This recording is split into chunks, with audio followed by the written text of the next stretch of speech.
Je suis un cinéaste engagé dans le sens où tout mon cinéma, toutes mes réalisations, c'est autour des questions politiques. Et l'exigence pour moi, c'est ça, c'est de continuer perpétuellement dans l'existence à penser contre soi-même. Réflecteur, le podcast sur l'écosystème des films documentaires. Épisode 23. Je m'appelle Anaïs Bajeux, je suis cadreuse, monteuse et réalisatrice, à l'embouchure des films alimentaires et de ceux qui me font vibrer, à l'estuaire de l'autoproduction et de la diffusion télé. Aujourd'hui, j'ai le plaisir de vous partager ma discussion avec Jean-Robert Vialet. Il est réalisateur et chef opérateur, et vous l'aviez entendu dans l'épisode 21, qui met en avant son film Des Hommes, qui est co-réalisé avec Alice Audio sur la prison des Baumettes à Marseille. D'ailleurs, vous le connaissez peut-être à travers sa série La mise à mort du travail, pour laquelle il a reçu le prix Albert Londres, ou encore pour le film L'homme a mangé la terre. Cet entretien a été enregistré en automne 2023, chez lui, à Marseille, et cet épisode est consacré à son parcours professionnel. Cependant, cet épisode a rencontré quelques difficultés au tournage, avec notamment un micro qui s'est éteint en cours de route. Je vous demanderai donc d'accueillir ce que vous entendrez avec Clémence. Heureusement, il y a eu Manu pour m'aider à optimiser les enregistrements, donc Manu, merci beaucoup, tu as toute ma gratitude. Est-ce que tu peux me dire comment a commencé ta carrière audiovisuelle ? Ça a commencé par une absence totale de carrière. J'avais arrêté mes études en terminale, avant la fin. Petite crise de post-adolescence, un peu pré-punk. J'ai un peu fait mes affaires, bricolé, travaillé un peu, trouvé des petits boulots, voyagé en Afrique beaucoup, pour 2-3 ans. Et puis, du coup, à bout de comme ça quelques années, j'étais un peu paumé, un peu wild, je savais pas trop où j'allais. Et j'avais un copain qui faisait des études à l'université en cinéma, qui s'appelle Hervé, et qui me dit un jour, ouais, tu reviens d'Afrique, si tu joues bien, tu sais pas trop quoi faire de tes 10 doigts ici. Viens avec moi, je t'emmène dans un festival de cinéma, on va voir des films et tout. Bon, je dis pourquoi pas, de toute façon, je sais pas quoi faire. Et il m'emmène à Beaubourg, dans un festival qui s'appelle le Festival du Réel, qui existe toujours, qui était un peu différent en termes de programmation, je trouve, à l'époque, mais qui était un beau festival documentaire. Moi, le documentaire, à l'époque, franchement, je sais pas trop ce que c'est, le documentaire. Je connais pas Marker, je connais pas Wiseman, je connais pas Depardon. Je sais pas quoi, je dis Nord. Bon. Je vois un premier film, premier jour, un deuxième, un troisième, quatrième, un cinquième dans les journées. Je prends une carte pour la semaine et je vois 40 films dans la semaine. Et je découvre Vittorio De Sitta, je vois des films du monde entier, des films latino-américains. Et je découvre le documentaire, vraiment le langage documentaire, on sent le documentaire. Pas le documentaire, justement, les trucs qu'on avait à la télé à l'époque ou les choses comme ça. Je découvre tout un monde, tout un langage et je me dis, mais ça, c'est absolument fascinant. C'est ça que je veux faire. C'est ce métier-là que je veux faire.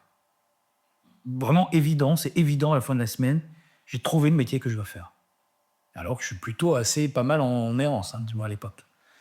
Et là, je fais de la photo quand même depuis longtemps. Je continue à pratiquer la photo énormément pendant les voyages. J'ai mon labo depuis l'âge de 15 ans dans la salle de bain que je monte et que je démonte pour faire des tirages noir et blanc, argentique. Donc, j'ai une pratique de l'image, on va dire, depuis longtemps, depuis très longtemps. Et j'ai une passion pour, bizarrement, l'ethnologie, je ne sais pas pourquoi, depuis longtemps. Et voilà, le documentaire, d'un coup, réunit tout ça comme une sorte de possibilité sans avoir fait des études et devenir docteur en anthropologie, en éthologie. De toute façon, je ne peux plus parce que j'ai arrêté les études et je n'ai pas passé le bac. Et puis, et les mélanger d'images et tout ça me parle. Et je me dis, il faut que je fasse un truc, il faut que je me démerde pour squatter ce milieu-là, pour trouver machin. J'ai personne dans ma famille qui est dans ce milieu-là, donc je ne peux pas demander à Léon, Claude, je ne sais qui. Et je commence à trouver des boulots, et je trouve un boulot dans une boîte de production qui était rue du Petit Musc à Paris, dans le 5e arrondissement. Et je trouve un boulot pour déménager des bureaux. Donc un boulot de manœuvre. Et là, un jour, mon Léco à la prod, et je me dis, c'est vraiment, il y a plein de gens là, c'est le métier que je veux faire, etc. Là, il y a plein de gens qui travaillent dans l'audiovisuel, dans le cinéma, etc. Et là, j'entends un assistant qui arrive de Portugal, un second assistant opérateur, un premier assistant opérateur, qui arrive de Portugal pour travailler sur un téléfilm français, franco-portugais. Et j'entends gueuler dans les couloirs contre le producteur. Ouais, c'est pas possible, il n'y a pas de second assistant, mais comment c'est possible? Comment vous travaillez en France? Comment c'est possible de travailler comme ça? Etc.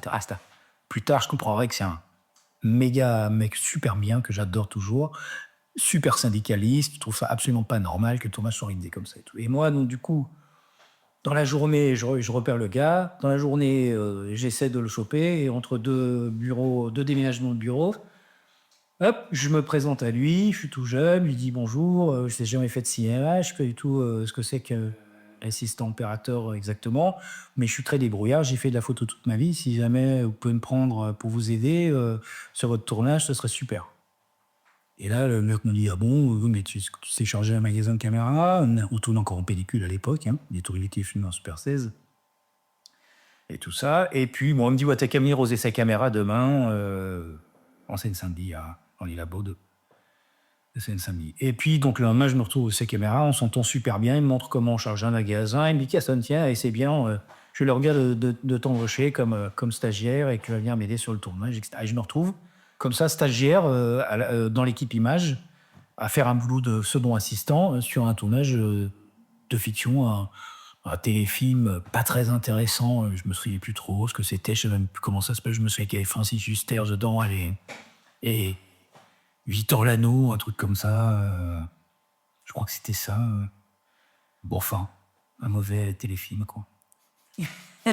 Et puis hop, comme ça, et je commence comme ça, et puis du coup, ce gars s'appelle Ottavio Espirito Santo, Esprit Saint quand même, va refaire un film après, me rappelle, il se trouve qu'il vient s'installer en France, donc voilà, il commence à m'aider un peu à travailler, à trouver des plans, des petits plans, puis je deviens donc plus stagiaire, mais second assistant caméra, et puis premier assistant caméra, puis les aides passent, je commence à faire des trucs au cadre, je trouve un peu des plans documentaires, parce que j'ai toujours le documentaire en tête, et là je travaille que sur de la farcien.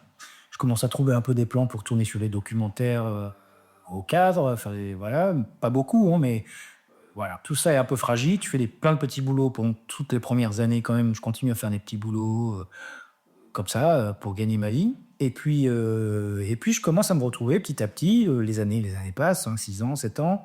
Je commence à me trouver sur des tournages vraiment intéressants. Je me trouve à travailler avec Lars von Trier, sur un film qui a eu la Palme d'Or, comme assistant opérateur, toujours, mais toujours dans l'équipe image. Puis je commence à travailler avec Tony Gatliff. Je me retrouve avec un film à faire la seconde caméra au cadre sur un Tony Gatliff.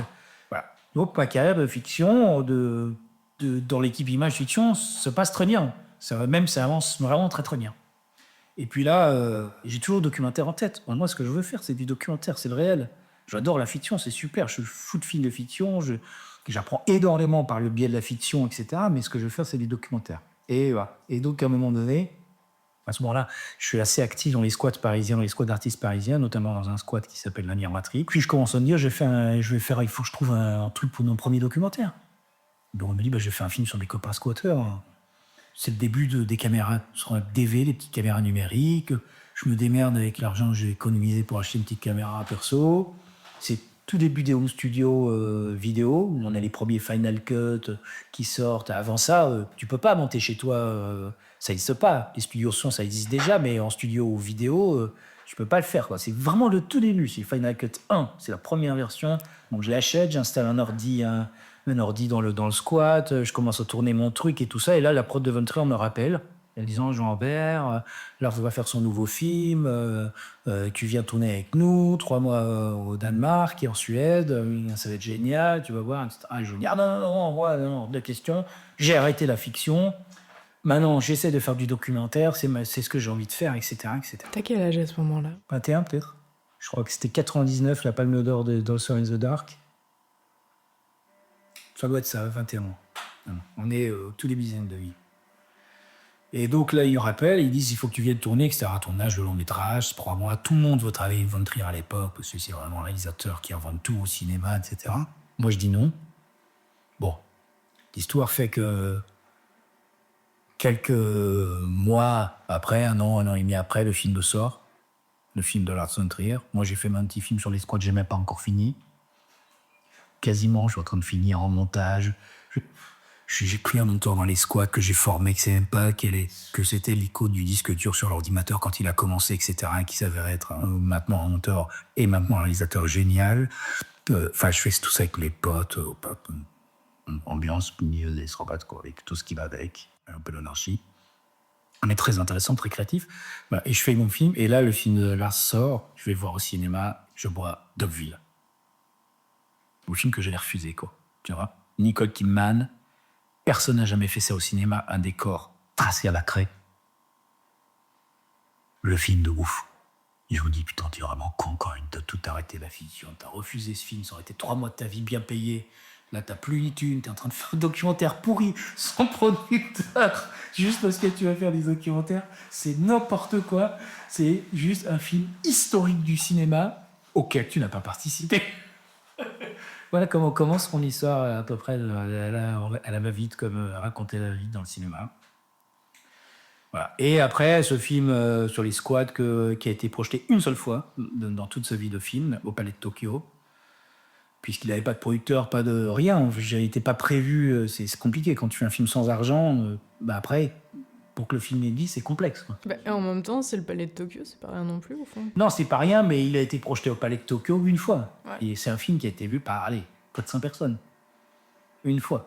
Parce qu'il y avait une exposition sur les arts de la rue et sur les squats d'artistes parisiens, parce qu'il y avait un mouvement à cette époque-là dans Paris, très actif d'ouverture de squats, etc., auquel moi j'avais largement participé, aidé toute une bande de copains qui étaient impliqués là-dedans.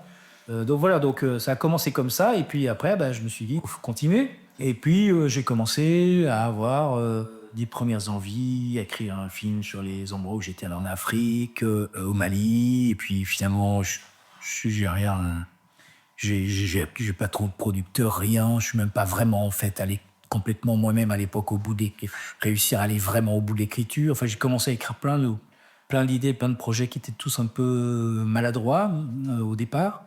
Et puis un jour, je tombe sur une histoire, en lisant un article dans la presse, dans le Courrier international, en traduction d'un article anglais, sur une sorte d'école de redressement en Jamaïque pour enfants américains. Tu me dis, c'est quoi ce truc? Qu'est-ce que c'est que cette histoire, etc. Et puis voilà. Et puis je commence à chercher là-dessus. Je vais voir un copain journaliste que je connais à l'époque. Et je dis, regarde ça avec moi, c'est un truc de dingue. Et pourquoi ils enferment des enfants dans des maisons de correction en Jamaïque? Pourquoi les parents les envoient là-bas, etc. Et puis on commence un peu à travailler tous les deux, à se renseigner en passant de 2 coups de fil aux États-Unis. En fait, on se rend compte que c'est une boîte qui est en Utah. En fait, ils sont pas qu'un seul centre en Jamaïque, mais ils sont à l'époque en République tchèque, au Mexique, aux îles Samoa, etc., etc. Et on tombe sur une histoire complètement qui est pas du tout décrite dans l'article de départ, de fou, une histoire effrayante, révoltante, du business de redressement de l'enfant aux États-Unis dans les années 2000, début des années 2000. Quand je dis c'est fou, etc., on va voir un producteur, le fameux Bruno. En fait, l'associé, le vieux qui a pris Bruno sous son aile, parce que Bruno était un tout jeune producteur. Donc le producteur que tu as eu sur le film des hommes. Voilà, le producteur que j'ai eu sur les films des hommes. Donc on va voir, on va dire son mentor à lui. Ils sont tous 2 producteurs. Ce jeune producteur Bruno qui a produit des hommes maintenant, et à l'époque il est tout jeune. Et puis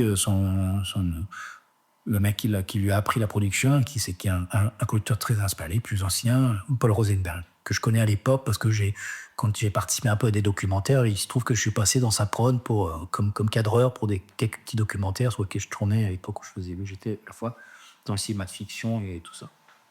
Voilà, donc je lui dis, je vais tomber sur cette histoire de fou, il faut qu'on réussisse à faire repérage aux États-Unis, avec mon copain Mathieu Verbou, qui était le journaliste que j'avais embarqué avec moi sur cette histoire. Voilà. Et je me retrouve à faire un premier film. Je me retrouve à partir en repérage, en lien de repérage. On a tourné quelques petits trucs avec ma petite caméra que j'avais là. Et notamment, une mère de famille qui a envoyé son gosse là-dedans et qui s'en veut pour l'éternité. Parce que son gosse est détruit après passer par ce système carcéral. On est déjà dans le système carcéral, hein, tu vois, mais là, business du redressement de l'enfant. Et elle nous fait un témoignage, et il y a un quart d'heure de ce témoignage qui est absolument bouleversant. On va voir France Télévisions avec le producteur, avec ce petit 15 minutes, ce petit bus d'interview. J'ai jamais fait un seul film financé par la télévision, un seul documentaire à part mon film sur les squats. Et là, il voit les 15 minutes de témoignage de cette femme. Il s'appelle Yves Jeannot à l'époque, le responsable des documentaires de France Télévisions, de France 2. Il voit ça et dit, c'est une histoire extraordinaire. 1h30, allez-y les gars, on vous finance le film. Ça fait un 90 minutes, vous pouvez commencer. Alors, Et je m'embarque dans mon premier film comme ça. tu as évoqué plusieurs pays, notamment la Jamaïque. Globalement, ça t'a amené où en tournage? J'ai tourné en Jamaïque, à Porto Rico, aux États-Unis, essentiellement. Pour le film. On aurait pu tourner au Mexique, mais on a trouvé des rushs tournés par la police qui nous permettaient de raconter le Mexique. Mais on a tourné dans 17 États américains pour retrouver des enfants qui étaient passés par système carcéral. On est allé jusqu'à dans l'Utah pour essayer de rentrer en contact avec cette boîte de torsion de mer. Enfin, et on tombe sur une histoire de fou. On se rend compte qu'à l'époque, le business du redressement de l'enfant est un business en pleine croissance aux États-Unis. C'est un business qui représente 6 milliards de dollars par an, qui a une croissance économique de 25% par an. Quand on commence à enquêter vraiment sur cette école de Jamaïque et puis sur les autres, on se rend compte qu'en fait, c'est plein de filiales, c'est plein d'écoles qui utilisent un seul et même programme d'éducation autoritaire.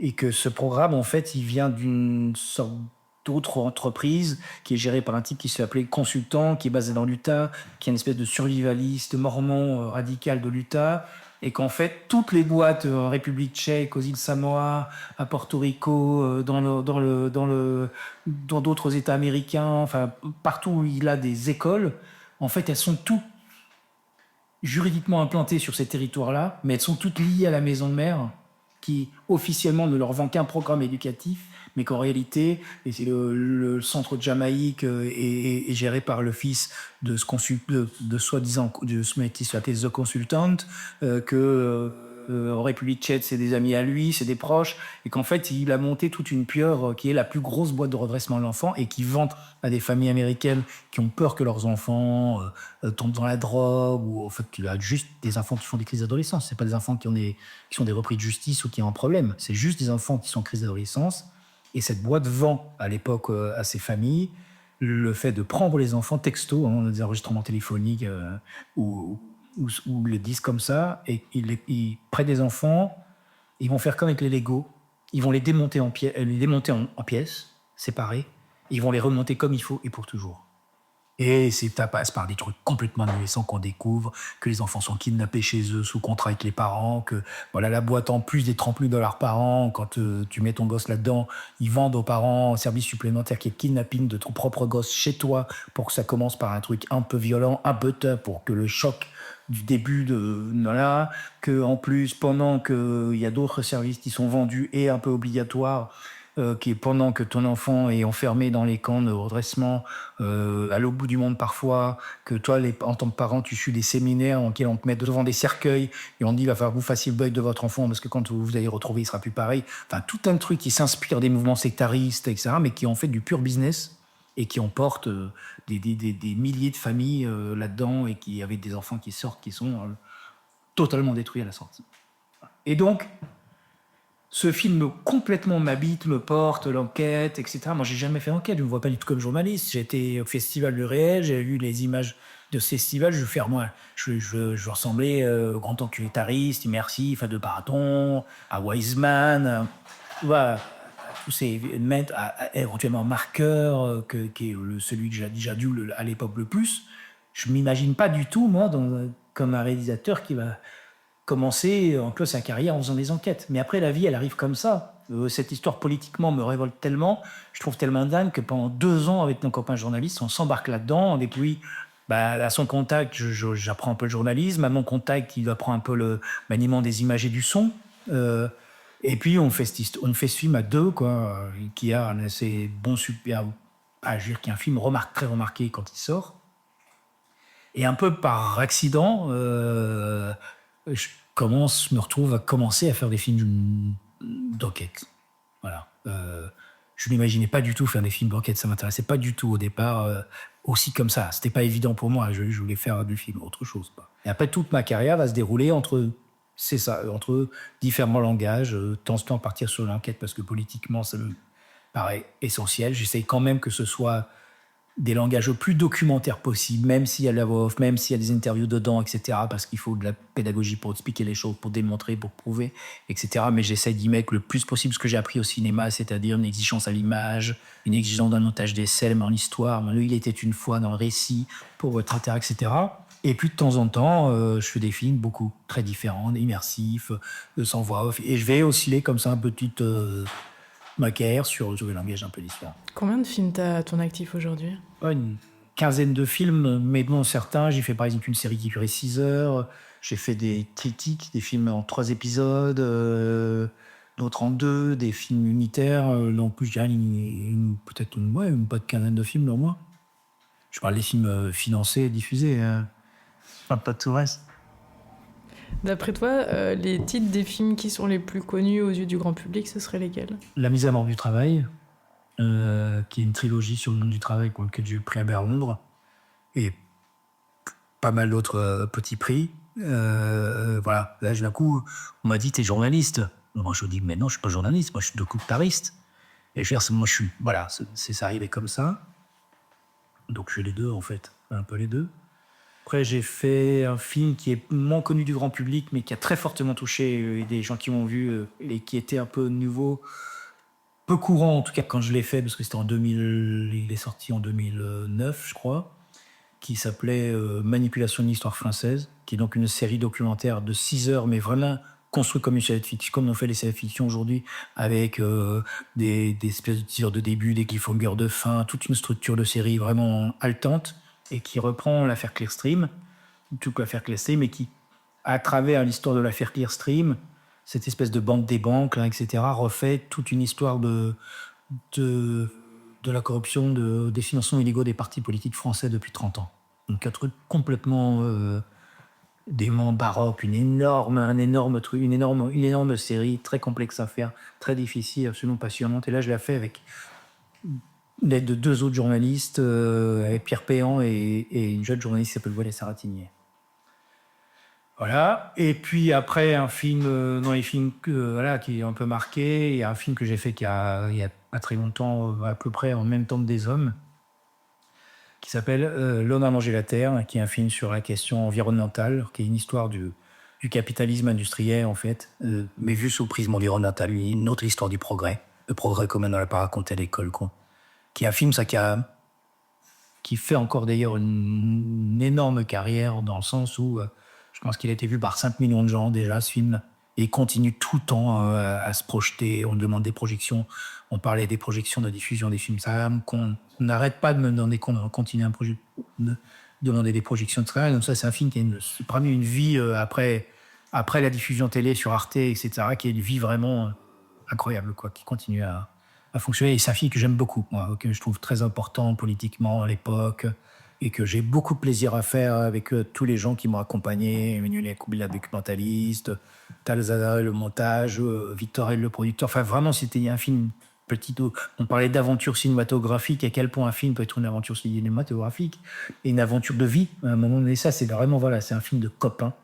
Mais de copains qui travaillent vraiment tous, à chacun à son endroit, comme des orphelins. Et ça, c'est l'idée. L'homme a mangé la terre, en l'occurrence, c'est un des premiers films que j'ai vu, que tu as réalisé, que j'ai vachement aimé. Et ce qui m'amène à la question suivante, qui est, comme tu l'as précisé, tu as fait des films de style, de genre assez différents, d'enquête, d'archives, ou clairement d'observation immersive, comme tu as pu le faire avec Des Hommes. Si tu dois définir le type de film que tu aimes réaliser, comment tu pourrais le pitcher ? Si j'essaye de dire quelle pourrait être la direction que j'ai prise, pourquoi je fais ces films-là, qu'est-ce que j'aime le plus faire, est-ce que ce sont des films d'immersion, des films d'enquête, des films de je sais pas quoi, est-ce que j'aime utiliser une interview ou la voix off ou pas, est-ce que j'aime que le film se taise, voilà. En fait, c'est pas comme ça que je regarde, que moi j'aborde ce métier-là. Moi je suis un artisan. Je me considère vraiment comme un artisan, pas comme un artiste, pas comme un créateur. Je considère pas du tout que je suis en train de faire une œuvre. Du tout. Je suis juste un type dans mon époque qui se pose des questions sur l'époque. Moi, j'ai grandi dans les années 80. J'ai grandi avec l'arrivée, quand j'avais vers 10 ans, de Reagan et Thatcher. Dans mes années, progressivement, où tu te formes, tu t'auto-formes politiquement, tu commences à mettre sensibilité politique, les années quand collège, puis lycée, etc. Puis de jeune adulte, on est dans la période où on rentre dans le néolibéralisme sauvage. Tout ça, moi, je ne sais pas très bien pourquoi, mais m'interroge, me parle, etc. Et donc, au fond, tout ce que je vais faire après dans mon cinéma, dans mes réalisations, etc., va tourner autour de ces questions-là. C'est-à-dire comment poser un regard critique sur le système dans lequel moi je vis, j'ai grandi, et je vis en tant qu'adulte maintenant, et dans lequel même j'élève mes enfants. Voilà. Donc c'est ça qui est au centre de mon cinéma. C'est pas tant, puisque je sais faire un film d'enquête, je vais faire plus que de l'enquête. C'est pas tant, puisque je fais des films sur l'écologie, je fais que les films sur l'écologie.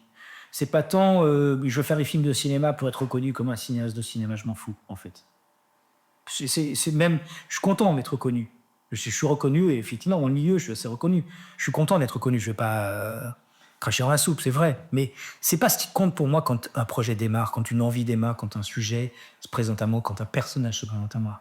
Ce qui compte, c'est, au fond, c'est les questions que je me pose sur le monde. Moi, je suis qu'une sorte d'outil de transition entre des choses du réel, voilà, qui m'interrogent, qui me questionnent. Je me dis, mais pourquoi le monde est aussi pourri? Pourquoi on torture des gosses dans des maisons de correction sous prétexte qu'ils pourraient devenir délinquants, et que tout ça, en fait, l'objectif de tout ça, c'est juste un business pour exploiter la peur des parents que leurs enfants soient dans la délinquance? Pourquoi, à un moment donné, je fais un film après sur une nana qui est en bisbille, en procès contre le FBI parce qu'elle est devenue, pour des raisons US de son histoire après le 11 septembre, un personnage qui est un des personnages les plus bâillonnés des États-Unis parce qu'elle est une lanceuse d'alerte. Pourquoi après je fais un film sur la corruption politique ou sur le travail, sur le monde du travail, sur le management et l'exploitation des cadres, des ouvriers dans les entreprises multinationales? Pourquoi je suis aujourd'hui un film hier plutôt sur Total et sur le greenwashing de Total, etc. C'est toujours parce que c'est la base de choses que je vois dans le monde dans lequel je vis, qui me posent des questions politiques, qui m'interrogent politiquement, voire qui me révoltent, qui me mettent en colère. Et je vais faire un travail pour essayer de comprendre ce qui se passe et d'avoir un regard et une analyse de ces questions un peu plus fine que juste je trouve ça quand même dégueulasse ou des cas. Et donc moi, tous les films, c'est ça. Je tombe sur une histoire, sur un personnage, sur un sujet. Je me dis, moi, pour moi, politiquement, c'est extrêmement important de comprendre ça. Donc, je vais essayer d'écrire un projet autour de ça. Je vais commencer à me documenter. Je vais créer un projet pour avoir les moyens et les financements pour faire un film et pour travailler longtemps dessus, 2 ans, 3 ans par film, et pour pouvoir restituer ce que j'ai compris à un public plus large. Voilà, c'est tout. C'est ma démarche, c'est ça. Je dirais que ma démarche se résume à ça. Moi, je le sens vraiment comme une sorte de courroie de transmission sur des questions politiques, sur des grands sujets de société, qui sont les sujets de société contemporains, l'écologie, l'enfermement, les systèmes, l'autorité sécuritaire, voilà. Des questions qui m'animent politiquement. Comment je trouve un moyen financier et esthétique et un langage qui me permet de mieux comprendre et de transmettre ça à un public pour qu'eux-mêmes, éventuellement, grâce au film, si ils ont envie, puissent un peu mieux comprendre ce domaine-là. Pour moi, mon cinéma, il est là. On entend que la conscience politique, elle est affirmée. Est-ce que, si on doit mettre des mots dessus, parce que j'ai la sensation que chaque personne a plus ou moins de sensibilité à affirmer certaines choses, à savoir, est-ce que tu peux dire que le type de film que tu fais sont des engagements militants, voire engagés? Est-ce que c'est des mots avec lesquels tu es en phase ou pas du tout? Je suis tout à fait en phase avec ça. Pour moi, les films que je fais ne sont pas des films militants,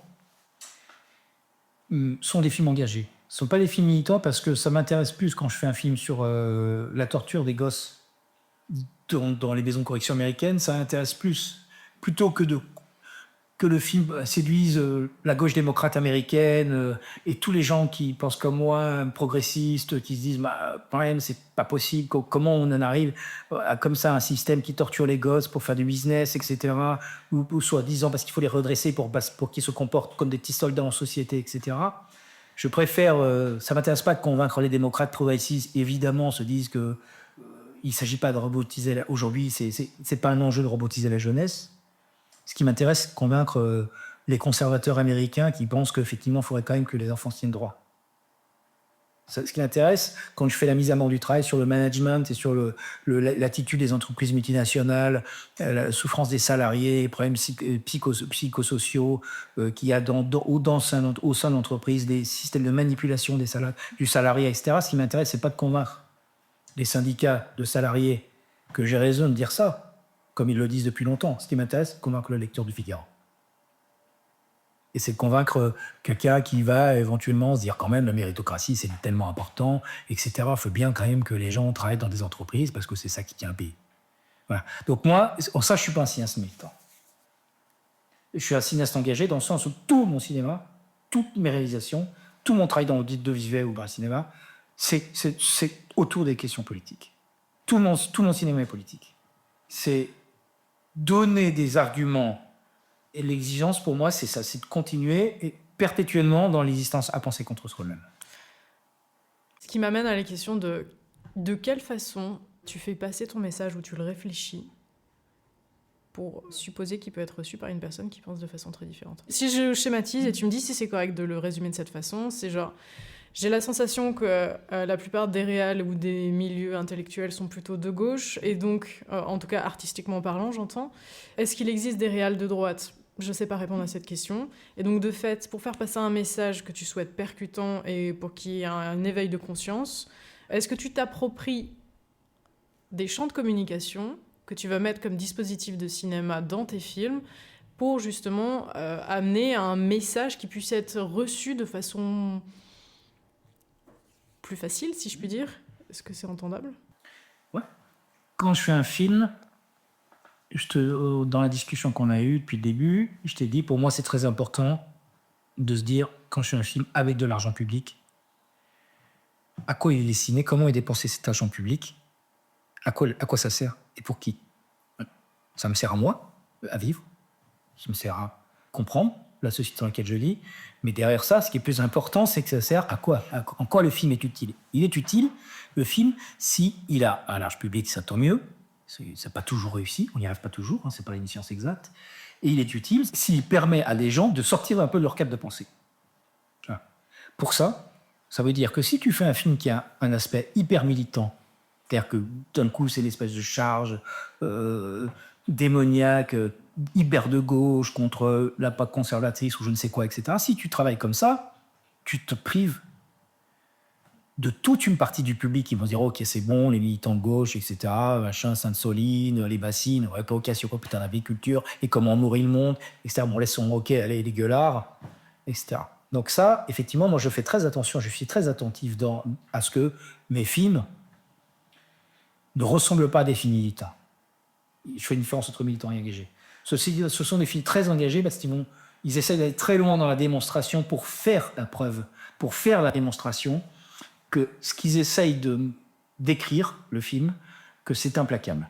Quand je fais la mise à mort du travail, c'est ce qui a été vraiment relevé dans le film, c'est que tu sois de droite ou de gauche, que tu sois entrepreneur ou salarié, etc., la démonstration, elle est implacable. Tu ne peux pas dire ce que le film raconte, c'est faux.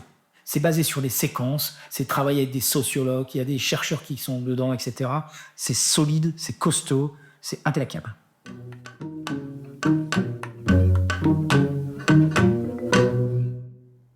C'est quoi ton entonnoir de prise de décision pour décider d'initier un projet ?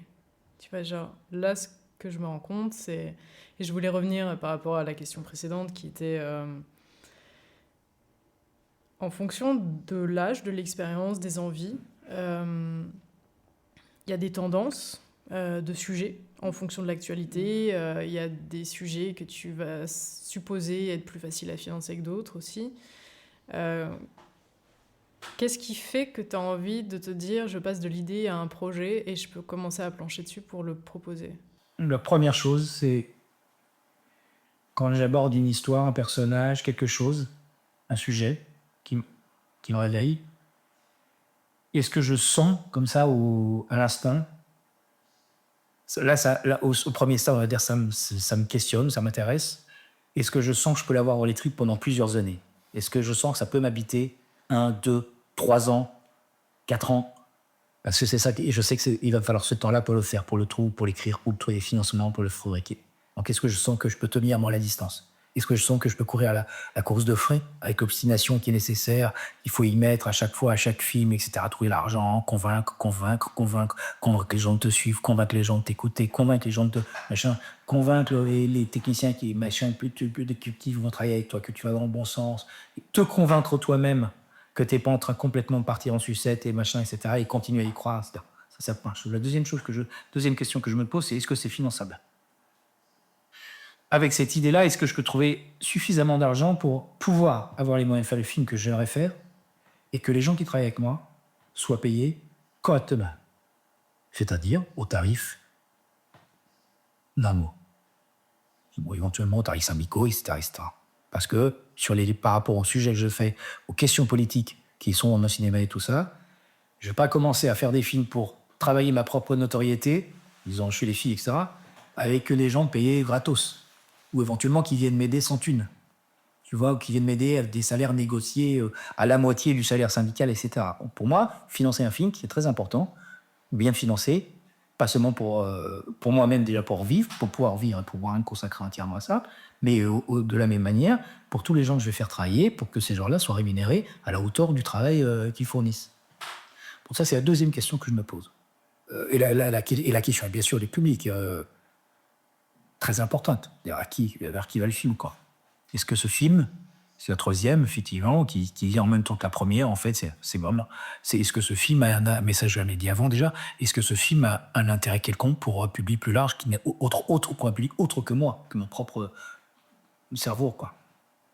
Donc ces trois questions-là suffisent, c'est une sorte de triptyque, suffisent à me mettre dans une dimension de prise de décision où je me dis, à partir du moment où ces trois conditions qui ne sont pas acquises encore, mais qui sont à l'instant possibles à réunir, en gros, il n'y a rien qui peut m'arrêter. Je ne laisserai absolument pas l'affaire. Je partirai sur le projet avec une obstination du feu de Dieu. Et chaque fois qu'on me dira non, même pendant des mois et des mois et des mois, où qu'on me dira on n'est pas sûr, mais pourquoi défendre cette idée, etc., je me dirais c'est parce que tu n'as pas été assez convaincant, c'est parce que tu n'as pas assez travaillé ton objet, c'est parce que c'est pas encore parfaitement écrit, c'est parce que tu n'as pas assez résumé ta pensée, ou c'est parce que tu t'es mal pris, tu as été maladroit là, etc. Et chaque fois que j'entends non pendant des mois et des mois, chaque fois qu'on me dit non, mais c'est oui, oh, peut-être, pourquoi pas, et on n'est pas sûr de ça, j'entends oui. Moi, il y a un obstacle auquel j'ai fait face sur le documentaire que je souhaitais faire en prison. Ou en formation, là récemment, je me suis dit, en fait, il y a une question fondamentale qu'il va falloir que je me pose, qui est les personnages. À savoir, là, je me suis retrouvée confrontée à une personne qui a amené une médiation qui finalement a arrêté la médiation. Donc en fait, j'ai plus de film. Ouais, quel que soit le circuit, soit c'est du fonds public, soit c'est du fonds privé, mais dans tous les cas, on sait pertinemment qu'un film documentaire, ça va prendre des années, comme tu l'as évoqué. Et donc, de fait, selon le type de personnage que tu choisis, qu'ils seront soit un seul ou plusieurs, il faut supposer que ces personnes soient disponibles à continuer de faire ce qu'elles font pendant plusieurs années avant tournage. C'est compliqué. On ne fait pas ce métier pour être assuré dès le début et pour avoir... c'est pas un CDI, ce métier, entre guillemets. Tu vois, c'est pas dire, il n'y a aucune garantie de rien. Quand tu commences un film, tu n'as aucune garantie que... Si tu commences ici une enquête, tu n'as aucune garantie que tu aboutiras dans ton enquête. C'est pas sûr. C'est pas une science exacte, l'enquête. Peut-être que tu ne trouveras pas. Si tu commences un film avec des personnages et que tu dis « moi je suis ces personnages au long cours parce que c'est ça qui est intéressant que là », tu n'es pas sûr que ces personnages seront encore là au long cours. Tu n'es pas sûr qu'ils ne vont pas te lâcher en plein milieu. Tu n'es pas sûr que finalement ils ne vont pas changer d'avis, qu'à un moment ils ne seront plus d'accord, etc. Tu n'es pas sûr. Voilà. Et donc, ça fait partie du métier. C'est les risques du métier, quoi. Et sans eux, ce serait un peu moins excitant quand même. C'est une façon de voir les choses, effectivement. Je pense que c'est un métier où, comme tu l'as dit, c'est genre un peu t'as des montagnes russes émotionnelles, genre ouais, c'est trop bien, ça prend, et puis non, en fait, pas du tout, et puis ça recommence, etc., etc. Et je pense que parfois tu dois avoir aussi des petites périodes d'un peu de crise existentielle, de se dire pourquoi je fais ça, est-ce que c'est bien ce que je fais, est-ce que vraiment. Comment tu gères ces moments un peu de perte de confiance dans certains projets, ou est-ce qu'il y a des choses qui te permettent de te recentrer? Et c'est peut-être pas lié qu'aux pros, tu vois. Je pense que moi, je vais beaucoup à la rencontre de personnes qui ont beaucoup d'expérience, mais c'est intéressant d'avoir les jeunes aussi. Je me rends compte que dans les moments d'angoisse, tout le monde n'a pas la chance, en fait, d'avoir un entourage qui est soutenant, tu vois. Il y a beaucoup de gens, plus ils vivent... Moi, en fait, ce que je vois, le profil type des réals qui ont au moins 60 ans, c'est genre, je suis divorcée 3 fois, je vis seule aujourd'hui. Et tu dis, oh, super. Je suis divorcée qu'une fois. Ah, ok.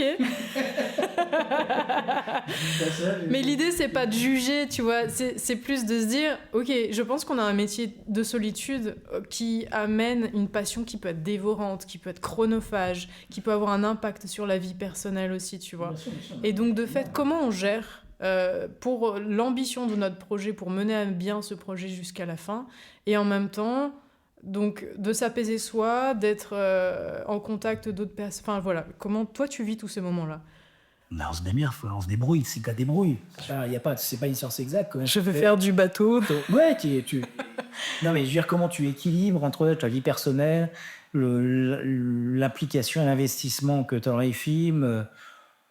Les gens avec qui tu vis doivent effectivement sans doute souffrir de la manière dont nous, on peut partir pendant des années sur une idée, en la ressassant, la répétant, etc. Bon, avec l'expérience, avec l'âge, petit à petit, peut-être que tu peux apprendre à être un peu moins lourdingue, à savoir un peu mieux ranger, faire la séparation entre la vie de tous les jours, ta vie de famille et ta vie dans les films, trouver les savants dosages, c'est compliqué, mais je ne sais pas donner de réponse vraiment à ça.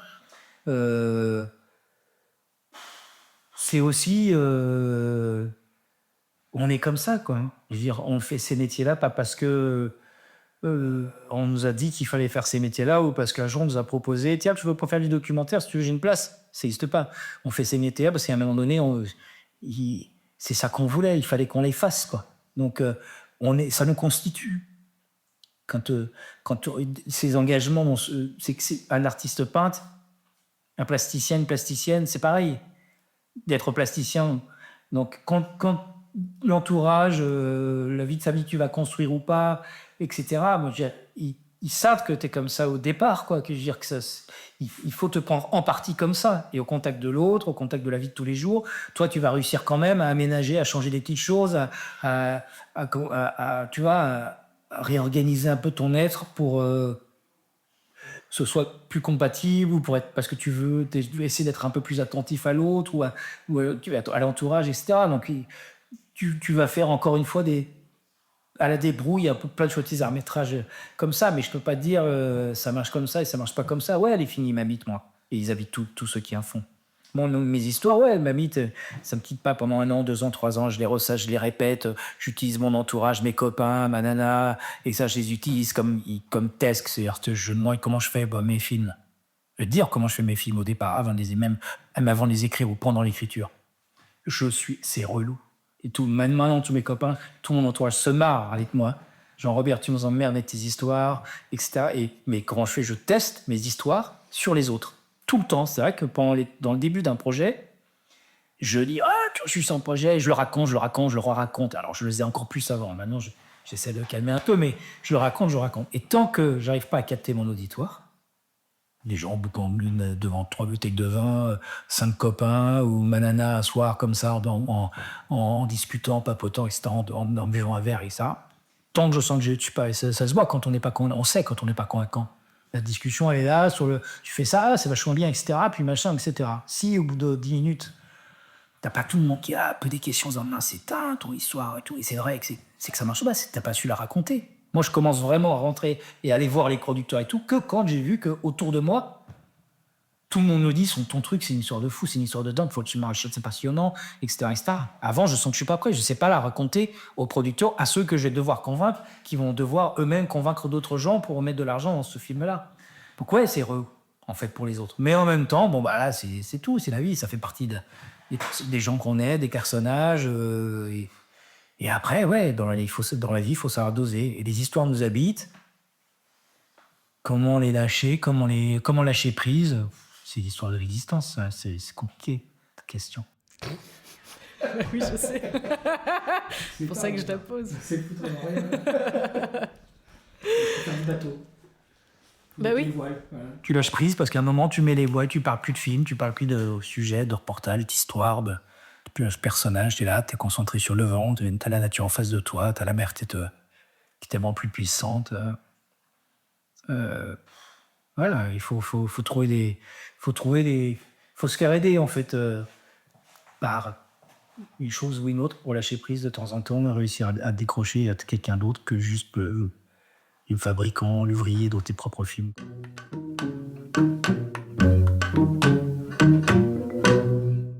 Moi, on m'a fait une métaphore que je trouvais hyper intéressante, qui était faire du documentaire, c'est un peu comme si t'es devant un barbecue et t'as plusieurs brochettes. Et la cuisson de chaque brochette va prendre un temps différent. Et que, surtout au début, tu as intérêt à avoir plusieurs projets en même temps, parce que si tu en as un qui tombe à l'eau, comme le mien, bah, tu te retrouves sans rien. Et donc, de fait, en attendant que genre t'en as lancé un, et le prod, il cherche des thunes, et bah, toi, t'en écris un autre, machin chose. Comment toi, tu gères, en fait, cette succession de projets? Parce que tout n'avance pas au rythme que tu veux, etc. En même temps, il faut bien bouffer. Donc, à ce niveau-là, comment ça a pu se construire dans tes expériences, en fait? C'est différent, en fait, au cours de la carrière. Et en fonction de oui, ce que tu as fait déjà, tu as du passif, de tout ça. Au début, tu as intérêt à avoir plusieurs idées. C'est très angoissant, le début d'une carrière de réalisatrice ou de réalisateur ou d'auteur. On se dit toujours, mais là, j'ai une idée, c'est génial, j'y crois vachement, mais si cette idée marche pas, qu'est-ce que j'aurai comme autre idée, qu'est-ce que je vais faire d'autre, etc. C'est très, très émotionnel. Je me souviens, je vis plus du tout ça aujourd'hui. C'est plus pour moi, je n'ai plus du tout ce genre de peur aujourd'hui. Ça m'est complètement passé. Donc, c'est se dire que c'est possible, c'est positif. Mais je me souviens très bien. C'est terrible. Mais en même temps, c'est une question d'entraînement. C'est une question il faut réussir. C'est comme en sportif de haut niveau, et c'est une question de vélocité. Il faut apprendre ça, ça s'apprend. Il faut essayer d'avoir des idées, il faut lire des choses, il faut aller les chercher, il faut être curieux, il faut avoir son carnet de notes, il faut noter une petite phrase qu'on lit dans la presse à un moment donné qui réveille sur quelque chose, sur une histoire, etc. Il faut être un peu méthodique comme ça, etc. Et être ouvert tout le temps, avoir les écoutilles grands ouverts, de manière à ce que puissent arriver des idées par une conversation, par une lecture, par diverses et variées, quitte à les mettre de côté, à les ranger un peu dans un petite case, dans un petit carnet, en prenant des notes, en travaillant un peu dessus, 1 heure, 2 heures, et hop, et la ranger en se disant au cas où le projet sur lequel on est à ce moment-là marche pas, se développe pas, ou parce qu'il n'y a pas de financement, ou je ne sais quoi. Donc il faut essayer effectivement d'ouvrir au maximum les écoutilles. Parce qu'au fond, c'est quoi le métier de documentariste, de réalisateur ou réalisatrice de documentaire? C'est d'être un récepteur de plein de choses, du réel, et c'est d'avoir effectivement les oreilles, les yeux grand ouverts. C'est d'avoir les écoutilles tout ouverts pour recevoir des choses qui pourraient effectivement intéresser d'autres gens, devenir un film, devenir une histoire, devenir une réalité film Fox. Donc ça, c'est fondamental. Au début, c'est très difficile, ça fait peur, mais ça s'entraîne exactement comme si on court tous les 2 jours. Pendant 1 mois, déjà, on progresse et ça devient de plus en plus facile de courir. Et puis, si on court tous les 2 jours pendant 1 an, ça devient vraiment un énorme plaisir et ainsi de suite. Donc, ça, c'est évident. Première chose. Deuxième chose, comment ensuite faire pour survivre avec ces métiers-là, sachant que parfois un film peut durer 2-3 ans à faire, parfois ça peut durer 1 an, parfois le temps de financer le film, ça va prendre 1 an et demi avant qu'il y ait la première once de financement. Parfois, on ne sait pas pourquoi ça va être très vite. Il faut réussir à tuer un peu les films.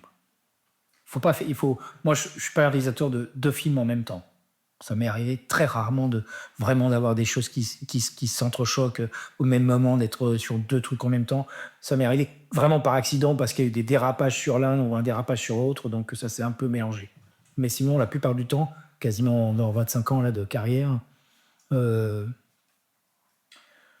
m'est quasiment jamais arrivé. Très peu, enfin, ça m'est très peu arrivé, sauf accident.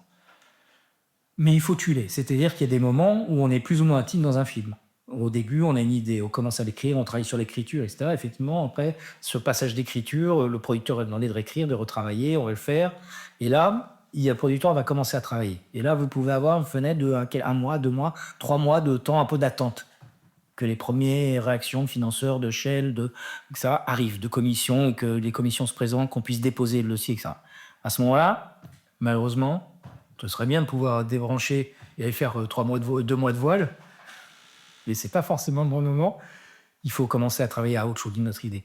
Commencer à écrire, poser les petits, ce qu'on avait dans les petits carnets d'à côté, et ça a commencé à retravailler dessus, lire un bouquin en plus, justement, il faut tuer un peu on peut tuer l'écriture des projets dans un projet en cours, dans un gros projet en cours qui va se plier.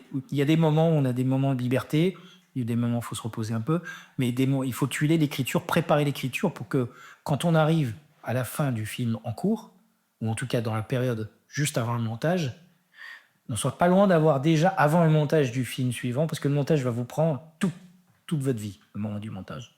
Là, c'est le moment le plus difficile en termes d'investissement. En temps, il faut très concentrer. C'est énorme, le travail du montage. Voilà. Donc là, c'est impossible d'écrire autre chose ou de circuler entre le montage du film en cours et puis préparer le film d'après. Il est trop tard.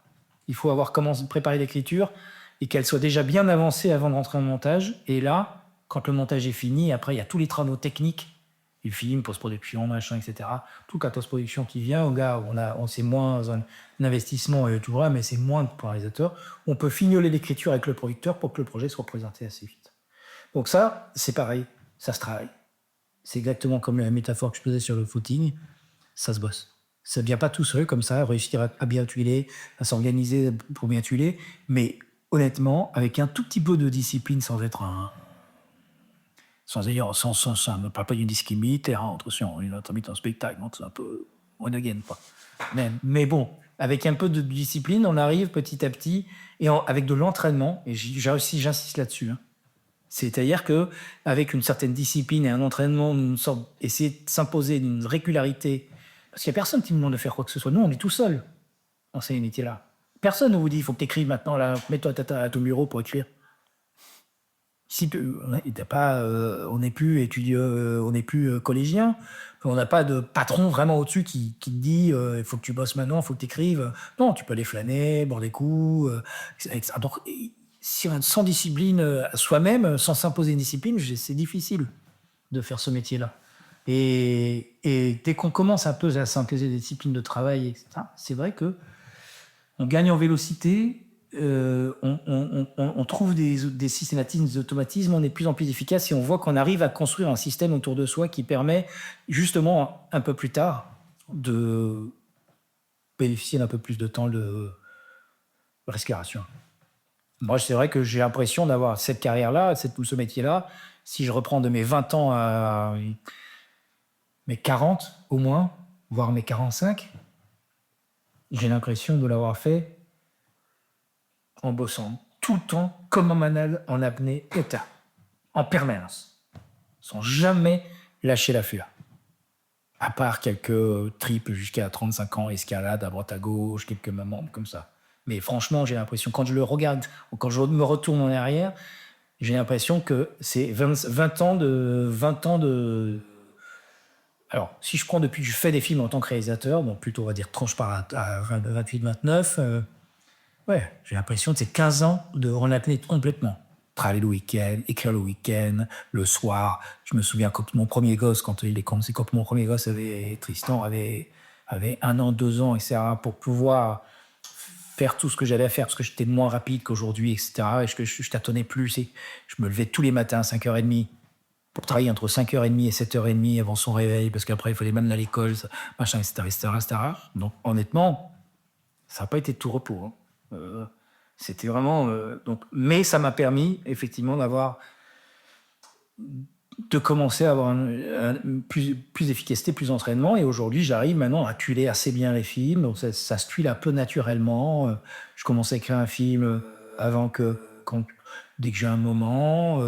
Je vois un peu mieux comment mener les idées pour parler à mes interlocuteurs. Enfin, tout c'est un peu naturellement fluidifié. Donc je peux remettre dans l'improvisation des temps libres au sens de du je m'en foutisme. Je peux éventuellement remettre un champ vachement de je m'en foutisme dans ma vie de tous les jours, ce qui est pas mal.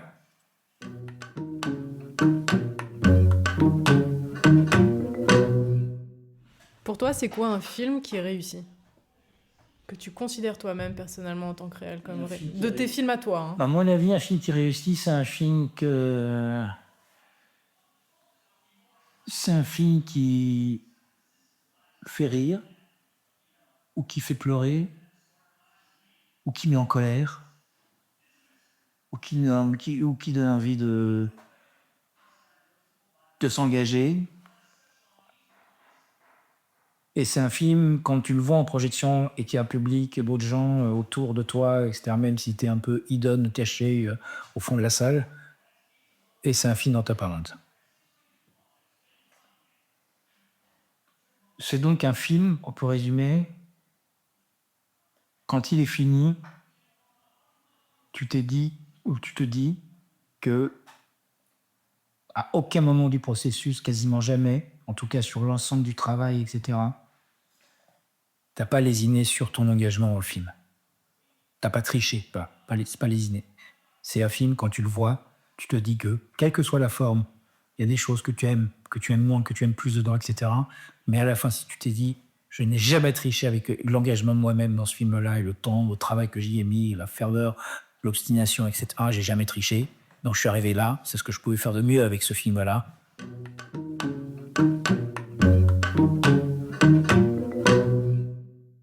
Tout à l'heure, tu as donné des références de réalisateurs connus, de documentaires. Si on fait un bilan de personnes qui t'ont inspiré dans le milieu documentaire, quels sont les gens qui t'ont inspiré ? Marqueur, qui est pour moi un des cinéastes tous genres confondus, les plus importants du siècle. Pas le plus important, mais un des grands cinéastes du siècle, qui a inventé un cinéma essayiste, autre chose. Enfin, moi, je suis un fou de Marqueur. J'ai lui, au fond, presque... Si je vais garder une seule personne qui m'a donné envie de faire du cinéma, ce serait lui. Je fais pas du tout, et j'essaie pas du tout de faire des films à Marqueur. Je ne garderai rien d'essayer de faire des films comme il les a fait. J'essaie pas de lui ressembler, ce serait bien trop difficile. Wiseman, Depardon, les frères May, réalisateur américain, Greg Arden, extraordinaire cinéaste. Et puis après, plein d'autres cinéastes, quelques films de Herzog qui m'ont énormément marqué en documentaire et en fiction. Je parle pas de la fiction, je parle que du documentaire. En fiction, la liste pourrait être longue. Mais Herzog a fait quelques documentaires que j'ai trouvé très forts, notamment pas très ancien, Les Sons of Darkness, que je trouve satellite. Geoffrey Reggio, le réalisateur de Koyaanisqatsi, film des années 70, sans doute un des tout premiers films de ce genre, enfin le tout premier film de ce genre-là, sans acteurs, sans paroles, qu'avec de la musique, que des images, une sorte de film nouveau, étrange dans le paysage cinématographique, mais en tout cas un des tout premiers films environnementaux, sur la question environnementale et sur la place de l'humain dans la société, dans le monde, pas dans la société, la place de l'humain dans l'écosystème Terre, genre de nos films. Et après, des choses que j'ai vues plus récemment, des films je sais pas, j'ai vu les films, par exemple, The Other Side, de Minervini, que j'adore, les films de Foucault Amare, de Gianni Foucault, Vittorio De Seta, très important. Un des premiers réalisateurs, un réalisateur italien qui tourne aussi bien qu'Orson Welles, mais en documentaire, qui tourne en Sicile, en Calabre, dans les années 50, il tourne des trucs, mais il tourne seul en 35, le type est une montagne, et films d'une beauté sidérante à voir dessus. Réflecteur, c'est fini pour aujourd'hui. Un grand merci à Jean-Robert Vialet pour cette rencontre. On se retrouve au prochain épisode pour une chronique ressources avec la SCAM, où nous évoquerons les bourses mises à disposition des auteurs et des autrices. Merci d'avoir écouté ce podcast jusqu'au bout. J'espère qu'il vous a plu et si c'est le cas, je vous invite à laisser un avis sur Apple Podcasts ou Spotify et à partager l'épisode autour de vous. Ce podcast, c'est aussi le vôtre. S'il y a des thématiques qui vous tiennent à cœur, que vous souhaitez me partager, sentez-vous libre de m'écrire en commentaire sur Instagram ou Facebook. Je répondrai à tous vos messages et je ferai de mon mieux pour créer un nouvel épisode. C'est un podcast réalisé et produit par mes soins, avec une composition musicale réalisée par Claire-Sophie Dagnan, avec Vera et Léon au violoncelle, et une illustration d'Hugo Merel. À bientôt!